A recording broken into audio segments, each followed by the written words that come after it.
Hello everyone, আশা করি তোমরা সবাই ভালো আছো। তো আজকে এই ভিডিওটির মধ্য দিয়ে আমরা আলোচনা করব গ্র্যাভিটেশন থেকে আমাদের সিলেবাসে যেই বিষয়গুলো রয়েছে সেই বিষয়গুলো থেকে কিছু এমসিকিউ টাইপের উত্তর সঙ্গে প্রশ্ন কিভাবে আসতে পারে এবং আলোচনা করব ইন ডিটেইলসে গ্র্যাভিটেশন থেকে যেই টপিকগুলো রয়েছে। তো একবার দেখিয়ে দিচ্ছি সিলেবাসটা। তো আমরা মোটামুটি এই ওয়ার্ক এনার্জি পাওয়ার এই পর্যন্ত করেছিলাম। লাস্টের ক্লাসে ছিল এগুলোর থেকে নিউমেরিক্যালস, এই টপিকগুলোর থেকে। আজকে শুরু করব আমরা Newton's law of universal gravitation. এখানে দেখো যেরকম করে বলা আছে আমরা ঠিক সেরকম করেই করব। এখানে আমার মনে হয় না যে ওই প্ল্যানেটারি মোশনের যে কেপলারস ল সেগুলো এখানে আসতে পারে। কেননা দেখো এখানে তোমাদের কি মনে হয় অবশ্যই কমেন্ট সেকশনে জানিও, কেননা এটা জানা আমার কাছে দরকার। যদি কেপলারস ল মনে হচ্ছে যে আসতে পারে তাহলে কমেন্ট সেকশনে জানিও, আমি আলাদা করে ভিডিও তৈরি করব। আমার কেন যেন না মনে হচ্ছে যে 9-10-এর জন্য কেপলারস লটা অতটা ইম্পর্টেন্ট নয়, কেননা এখানে যেগুলো দেওয়া আছে সেগুলোর মধ্যেই ক্লিয়ারলি মেনশন করা আছে definition and value with units, no experimental determination, statement and mathematical relation. তো ক্লিয়ারলি বলে দেওয়া আছে যে কি কি করতে হবে। তো যেহেতু কেপলারস লটা নেই এখানে, I am not sure about Kepler's law আসবে কিনা এখানে। তো কেপলারস লটা আমি আগেই করব না। তোমাদের কি মতামত সেটা কমেন্ট সেকশনে জানিও যে কেপলারস লটা করা উচিত কি নয়।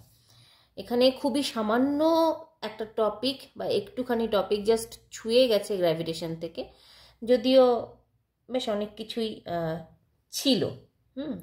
গ্র্যাভিটেশন থেকে অনেক কিছুই ছিল, যেমন হচ্ছে অ্যাক্সিলারেশন ডিউ টু গ্র্যাভিটি, সেগুলোর যে ভ্যারিয়েশনগুলো হাইটের সঙ্গে, তারপর ডেপথের সঙ্গে, তারপর gravitational potential energy, gravitational potential, অনেক রকমের কিছু ছিল, কিন্তু সেগুলো কিন্তু সিলেবাসে নেই। আর যেহেতু নেই, আর যেইটুকু জিনিস রয়েছে সেগুলো একদম ডিফাইন করে দেওয়া আছে যে এগুলো পড়তে হবে, এর বেশি পড়তে হবে না। তাই জন্য এখানে দেখো বলেছে নো এক্সপেরিমেন্টাল ডিটারমিনেশন, আবার এখানে যেটা পড়তে হবে সেটা বলে দিয়েছে স্টেটমেন্ট অ্যান্ড ম্যাথমেটিক্যাল রিলেশন, তার বাইরে কিছু পড়তে হবে না। যেহেতু নির্দিষ্ট করে বলে দেওয়া আছে, মনে হয় না এর বেশি কিছু পড়তে হবে। যাই হোক, তো আজকে আমি কভার করব এই ভিডিওতে এই গ্র্যাভিটেশন থেকে যেই টপিকটুকু দেওয়া রয়েছে সম্পূর্ণটা, এবং সেই সঙ্গে এখান থেকে কি কি ধরনের প্রশ্ন আসতে পারে এবং ফার্দার তোমরা কিভাবে প্রিপারেশন নেবে। আগের বছরগুলোতে এখান থেকে কি কি ধরনের প্রশ্ন এসেছিল সেই সমস্ত কিছু আলোচনা করব। চলো তাহলে ভিডিওটি শুরু করা যাক। তো প্রথমেই আমাদের সিলেবাসে রয়েছে Newton's law of universal gravitation, statement এবং ম্যাথমেটিক্যাল রিলেশন দুটোই কিন্তু লাগবে। তারপরে বলেছে কনস্ট্যান্ট অফ গ্র্যাভিটেশন, সিলেবাস অনুযায়ী লেখা আছে। আমি আলোচনা শুরু করছি। দেখো ইউনিভার্সাল ল অফ গ্র্যাভিটেশনের যে স্টেটমেন্টটা সেটা আমরা প্রত্যেকেই জানি, আর সেটাই কিন্তু নিউটনস যেহেতু দিয়েছিল এই লটা, তাই জন্য নিউটনস ল অনেক জায়গায় পাবে।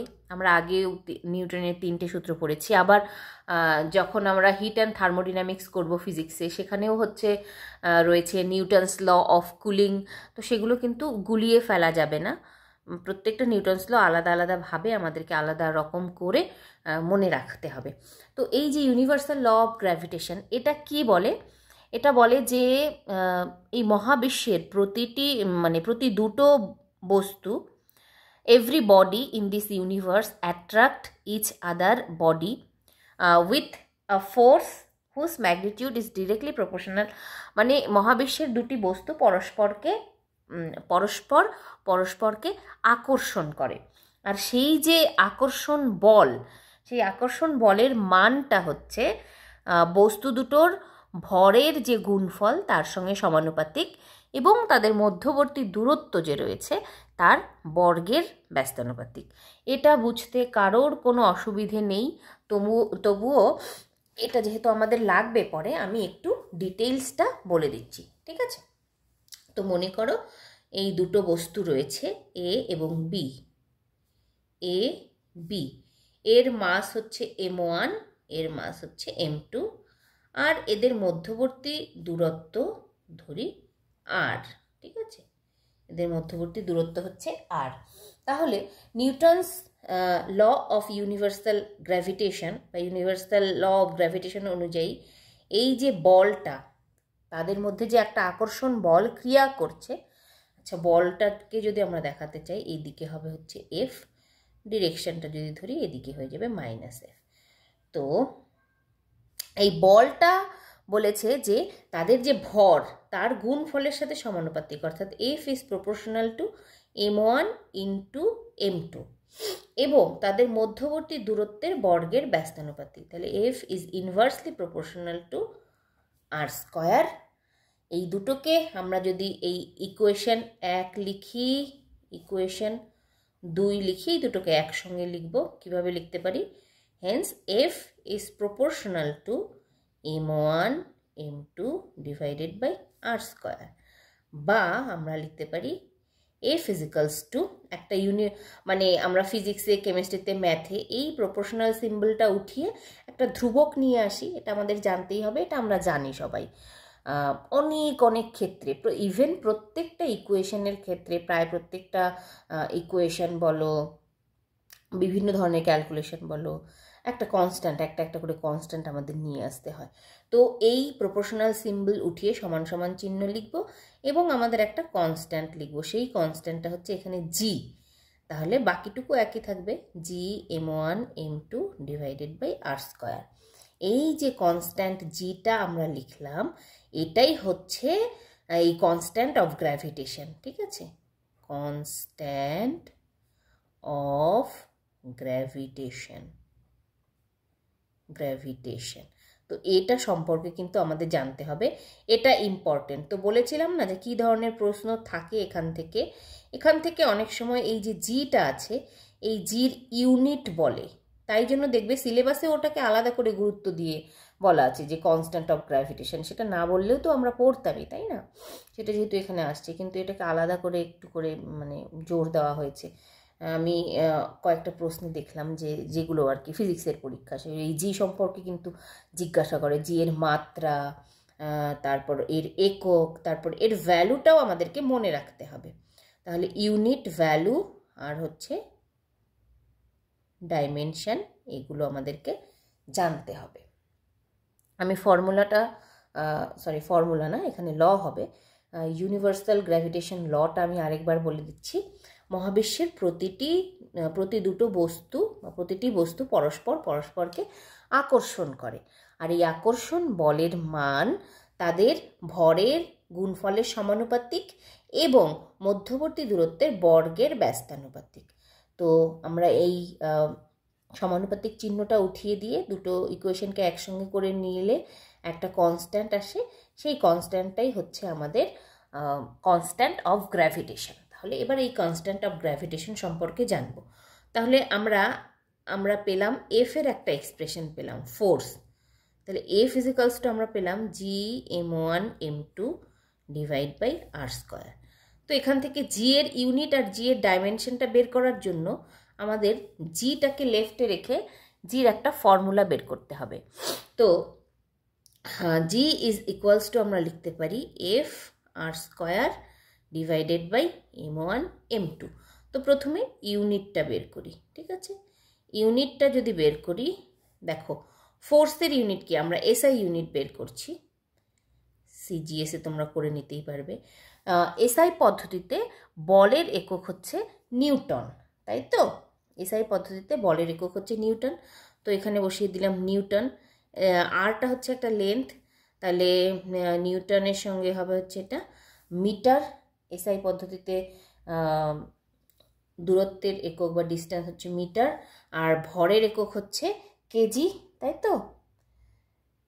হ্যাঁ, ভরের একক কেজি। তাহলে একটা কেজি m1 এর জন্য আরেকটা কেজি, তাহলে ইউনিট হয়ে যাবে newton metre square per kg square.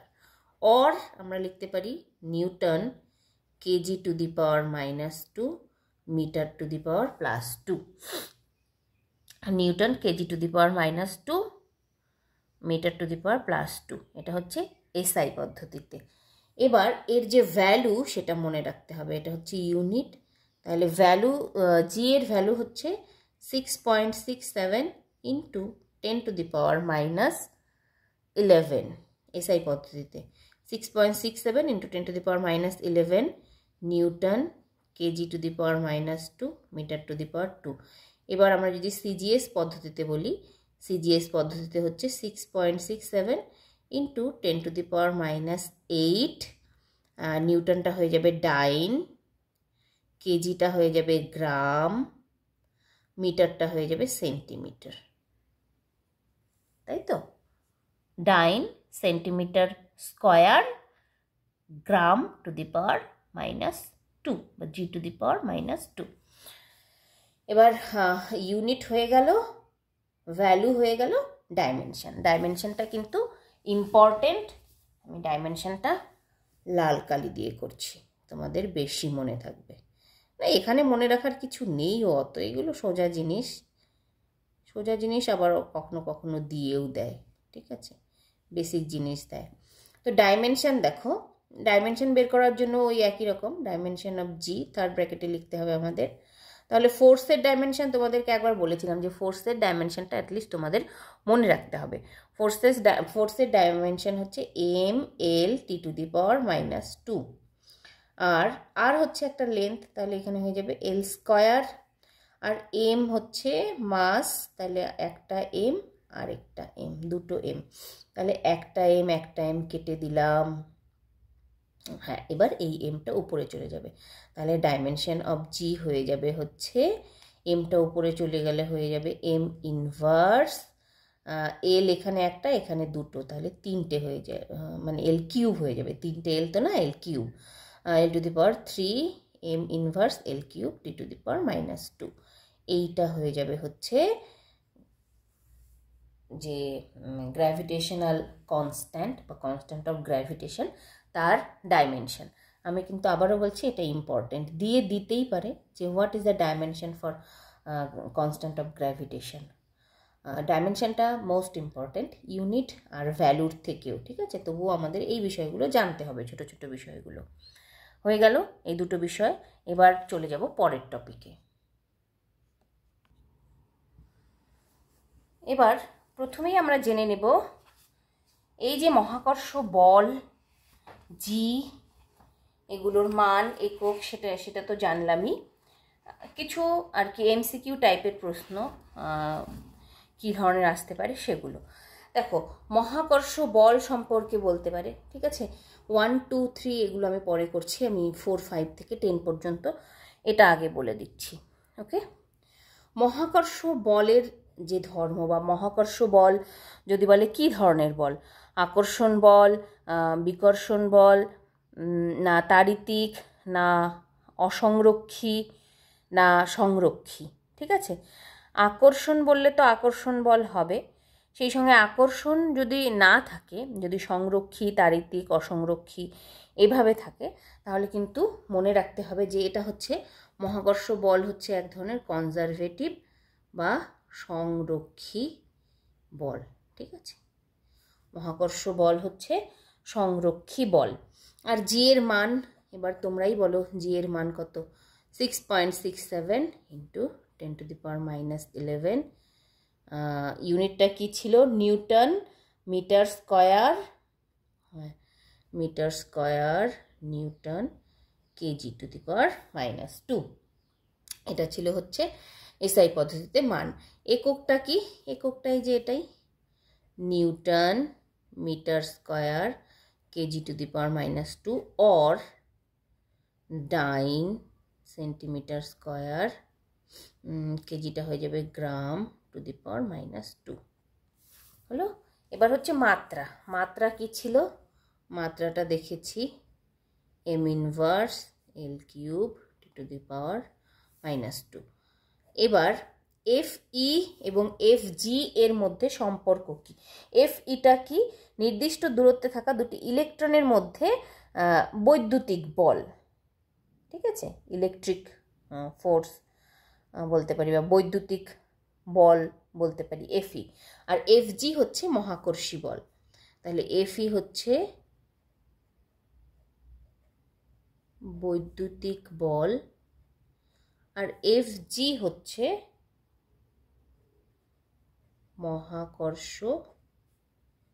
মহাকর্ষ বল। ঠিক আছে, এটা মহাকর্ষ বল। তাহলে যদি বলে যে এফই না এফজি কে বড়, ঠিক আছে, তো মনে রাখতে হবে যে বৈদ্যুতিক বলটা কিন্তু বড় মহাকর্ষ বলের তুলনায়। ঠিক আছে, তাহলে আমরা মনে রাখবো FE greater than or far far greater than FG. FE far far greater than FG. এবার স্মল জি এর মাত্রা, স্মল জিটা কি? এই আমাদের মহাকর্ষ যে বললাম যে যেইটুকু সিলেবাসে আছে সেই পর্যন্ত তো জি আসেনি, জিটা আসে। তো এই জিটা মেইনলি হচ্ছে গ্র্যাভিটেশনাল অ্যাক্সিলারেশন। ঠিক আছে, অ্যাক্সিলারেশন ডিউ টু গ্র্যাভিটি। তাহলে অ্যাক্সিলারেশনের যা মাত্রা, জি এর মাত্রাও তাই হবে। অ্যাক্সিলারেশন এর যা একক বা ত্বরণের যা একক সেটাই হবে, ত্বরণের যা মাত্রা সেটাই হবে এই জি এর মাত্রা। তাহলে আমরা দেখেছিলাম এক্স ইকুয়ালস টু ভিটি হয় আমাদের, ভি ইজ ইকুয়ালস টু এটি হয়। তাহলে A is equals to V by T, সেখান থেকে আমরা মাত্রাটা বের করতে পারি। এ মানে হচ্ছে ভি এর মাত্রা বাই টি এর মাত্রা। ভি এর মাত্রা হচ্ছে L T to the power -1 আর ডিভাইডেড বাই টি এর মাত্রা হচ্ছে টি। তাহলে আমরা এর মাত্রা জি এর মাত্রা পেয়ে যাব বা অ্যাক্সিলারেশনের মাত্রা পেয়ে যাব এল টি টু দি পাওয়ার -2। ঠিক আছে, এবার ওজনের মাত্রা। ওজন দেখো, ওজন ডাব্লিউ সমান সমান আমরা কি জানি? ওজন সমান সমান মাস ইন্টু অ্যাক্সিলারেশন, তাই তো? Mass into acceleration, W is equals to mg. তাহলে এম এর মাত্রা হচ্ছে এম, জি এর মাত্রা এই মাত্র বের করলাম এল টি টু দি পাওয়ার -2। তাহলে ওজনের মাত্রা আর কিন্তু বলের মাত্রা সমান এম এল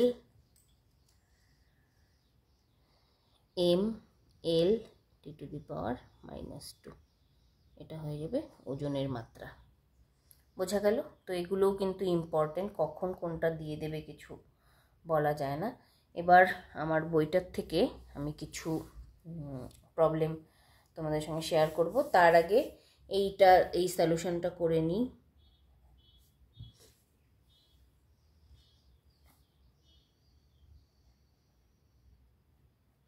এখানে বলেছে what will be the formula of the mass in terms of small G R and capital জি।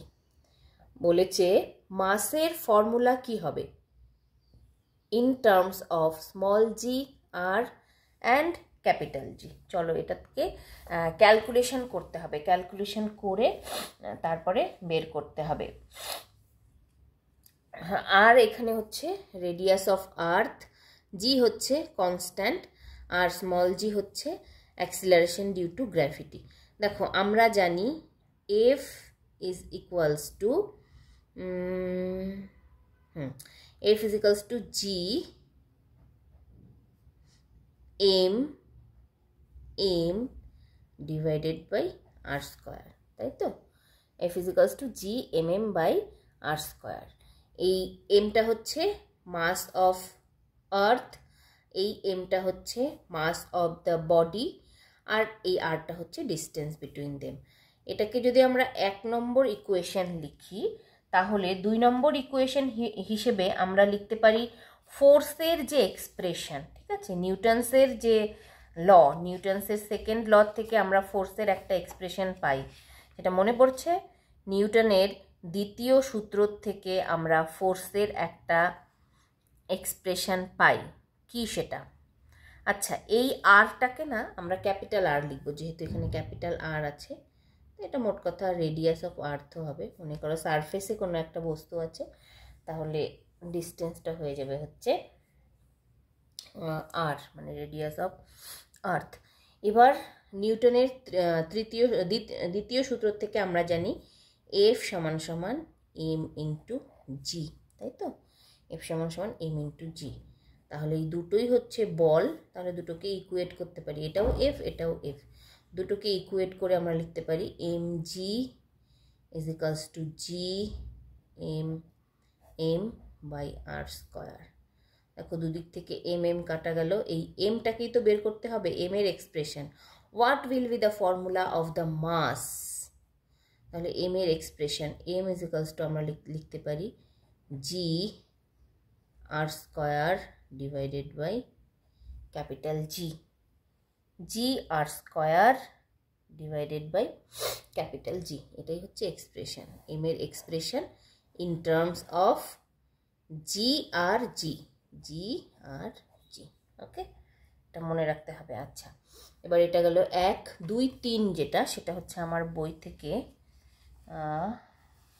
1 এবং আর কোনটা করাতে হবে, আমার বই থেকে দুটো প্রবলেম তোমাদেরকে বলে দিচ্ছি। সেটা সবগুলো প্রবলেম অত ইম্পর্টেন্ট না এখানে, কেননা এখান থেকে আগের বছর কোনো প্রশ্ন আসেনি, আর আসলে এবছরও বেসিক লেভেলের প্রশ্ন আসবে। তো আমি আরও দুটো প্রবলেম তোমাদের সঙ্গে শেয়ার করছি। দেখো এটা বলেছে, 2 astronauts are floating in gravitation free space after having lost contact with their spaceship. The two will, এই আনসারটা হবে they will move towards each other, just এটা মনে রাখবে। এই ধরনের কেসে the astronauts will move towards each other। আর এই দুটো যে আছে এগুলো একটু হাই লেভেলের, মনে হয় না এই পরীক্ষার জন্য অতটা ইম্পর্ট্যান্ট, তবু সময় পেলে আমি অবশ্যই পরে আলোচনা করব। এটা আমরা করে নিলাম, what will be the formula of the mass in terms of G R and G, এটা আমরা করে নিলাম। কোন উত্তরটা পেলাম? আমরা G R square by G, small G R square by G, এই ডি নম্বর উত্তরটা পেয়েছি আমরা। ঠিক আছে, আর এটা একটু আমি বলে দিচ্ছি, দেখো কি আছে, 2 spheres of masses m and m are situated in air and the gravitational force between them is F. The separation around the masses is now filled with a liquid of specific gravity 3. The gravitational force will now be, বলেছে দুটো sphere আমি এখানে ছোট ছোট করে লিখছি, দুটো sphere, একটার মাস স্মল এম আর একটার মাস M, are situated in air and the gravitational force between them is F. মনে করি তাদের মধ্যে ডিস্টেন্স হচ্ছে আর, গ্র্যাভিটেশনাল ফোর্স হচ্ছে, তাহলে কি হয়ে যাবে, G small M capital M by R square, এটা গ্র্যাভিটেশনাল ফোর্সের ভ্যালু এটার জন্য। এবার বলেছে the space around the masses is now filled with a liquid of specific gravity 3। এবার বলেছে আগে তো এই দুটো বস্তু এয়ারের মধ্যে ছিল, এবার বলেছে তাদের মধ্যবর্তী স্পেসকে কি করা হলো, একটা লিকুইড দিয়ে ফিল করা হলো, যার স্পেসিফিক গ্র্যাভিটির ভ্যালু দেওয়া আছে 3। The gravitational force will now be, এবার ওই যখন লিকুইডটা আশেপাশে দেওয়া হলো তখন ওর মাধ্যমটা চেঞ্জ হয়ে গেল, তখন ওর গ্র্যাভিটেশনাল ফোর্সের ভ্যালু কি হবে। ঠিক আছে, তো এক্ষেত্রে 4টে অপশান দেওয়া আছে, উত্তরটা হবে আগে যা ছিল, আগে ছিল এফ, সেটাই হবে। কেননা এফের যে ফর্মুলা, দেখো এফের ফর্মুলা, এফ কার কার ওপর ডিপেন্ড করে, এফ ডিপেন্ড করে হচ্ছে এর মাসের ওপর, আরেকটা অবজেক্টের মাসের উপর, মানে দুটো অবজেক্টের মাস আর তাদের মধ্যবর্তী ডিস্টেন্স, এই দুটোর ওপরই ডিপেন্ড করে, এই 3টে জিনিসের ওপরই ডিপেন্ড করে। আর জি তো কনস্ট্যান্ট, জি হচ্ছে ইউনিভার্সাল কনস্ট্যান্ট, ওর value same everywhere, the value of capital G is same everywhere. Okay, সব জায়গায় সমান, তাই জন্যই ওকে সার্বজনীন ধ্রুবক বলা হয়। তো এফ এম এম আর আর এর ওপর ডিপেন্ড করে, কোনো স্পেসিফিক গ্র্যাভিটি এসবের উপর ডিপেন্ড করে না। তাহলে যেহেতু ডিপেন্ড করে না, আগে যা ছিল ভ্যালু এফ, সেই এফই থাকবে, বোঝা গেল, এটাই হচ্ছে এর এক্সপ্লানেশন। এটার উত্তর হয়ে যাবে হচ্ছে আমাদের এই এফ। তো এই ছিল আমাদের আজকের ভিডিও। এবার বলবো যে এই মহাকর্ষ থেকে তোমরা কি করবে যাতে তোমাদের 100% প্রিপারেশন হয়। দেখো, প্রথমত টপিকটা ইম্পর্টেন্ট, ঠিক আছে, আর ছোট্ট কয়েকটা বিষয় দেওয়া আছে, 2-3টে বিষয় দিতেই পারে একটা প্রশ্ন, মানে অস্বাভাবিক কিছু নয় প্রশ্ন দিলে। আগের বছর যদিও দেয়নি, তবুও এই মহাকর্ষ চ্যাপ্টারটা তোমরা জানো, তোমরা নিজেরাই জানো, আমার এত কিছু বলার কিছু নেই। ভালো একটা চ্যাপ্টার, ভালো টপিক মহাকর্ষ, দিতেই পারে প্রশ্ন। তো এই ধরনের যেই লেভেলের আর কি আমি প্রশ্নগুলো করালাম, সেই লেভেলের প্রশ্নগুলো করবে, এবং সেই সঙ্গে দেখবে তোমাদের বইতে যেগুলো এইচএস পরীক্ষায় যেই ধরনের প্রবলেমগুলো আসে, তো সেই লেভেলেরও তোমরা প্রিপারেশন করতে পারো। যে প্রিভিয়াস ইয়ার এইচএসের যে কোশ্চেনগুলো বইয়ের পেছনেই দেওয়া থাকে, ছায়ার বই থাকলে, এবং তোমাদের কাছে যদি ছায়া প্রকাশনীর বই থাকে তাহলে তো ভালো, না হলে কি করবে, লেটেস্ট আশেপাশে কোনো ভাই বোন থাকলে, তারা আর কি মনে করো এখন গ্র্যাজুয়েশনে অন্য অনার্স নিয়ে পড়ছে, তাদের তো আর সেই বইগুলো অত বেশি দরকার হবে না, তুমি 1-2 মাসের জন্য নিয়ে নিতেই পারো। 1-2 মাসের জন্য নিয়ে নিলে কি হবে, ওদের ওই বইটাতে একদম আপডেটেড থাকে, ফুললি নিউ এডিশন থাকে। তো নতুন সংস্করণে কি হয়, প্রত্যেকটা প্রশ্ন পাওয়া যায়, তো কী ধরনের প্রশ্ন সেট করছে এক্সামিনাররা বুঝতে পারবে যে এখনকার মানে ট্রেন্ডিংটা কেমন। আর লেভেলটা তো তোমরা জানোই, তোমাদের কাছে যে 2টো প্রশ্ন আছে, মোটামুটি ওই লেভেলের বই থেকে তোমরা যেখান থেকে এই টপিকটা পাবে, সেখানে যত রকমের প্রশ্ন আছে করে ফেলবে। আর যদি কোনো অসুবিধে থাকে থিওরিতে, অবশ্যই কমেন্ট সেকশনে জানাবে। নেক্সট খুব শীঘ্রই হাজির হব পরবর্তী ভিডিও নিয়ে। আর এখান থেকে খুব বেশি নিউমেরিক্যালস করার এখনই দরকার নেই, যেমনটা বললাম, যতটা বললাম ততটা করলেই এনাফ। তো পরে শুরু করব এলাস্টিসিটি চ্যাপ্টারটা, মানে এলাস্টিসিটি টপিকটা। Thank you so much for watching the video.